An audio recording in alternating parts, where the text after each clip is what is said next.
ఆ చెట్టుతో తన అనుబంధం మరింత ప్రత్యేకమైనది. శాంతమ్మ భర్త సంజీవ్ దుబాయ్లో పనిచేసేవాడు. ఎప్పుడో ఏడాదికొక్కసారి వచ్చి 15 రోజులుండి వెళ్ళిపోయేవాడు.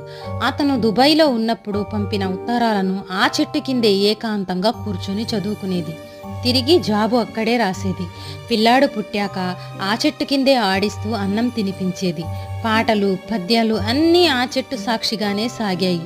ఇంట్లో అత్తమామలతో మాట పట్టింపు వచ్చినా ఆ చెట్టుతోనే చెప్పుకుని ఏడ్చేది.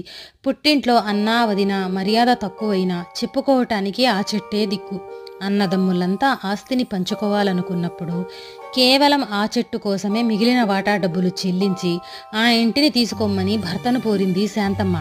ఈ పాత ఇల్లు ఎందుకు, వేరే చోట చక్కగా కట్టుకుందామని భర్త చెప్పినా వినకుండా శాంతమ్మ కొడుక్కి అప్పటికి 19 ఏళ్ళు. వాడు ఆ ఇల్లే కావాలని పట్టుబట్టాడు. దాంతో సంజీవ్ కాదని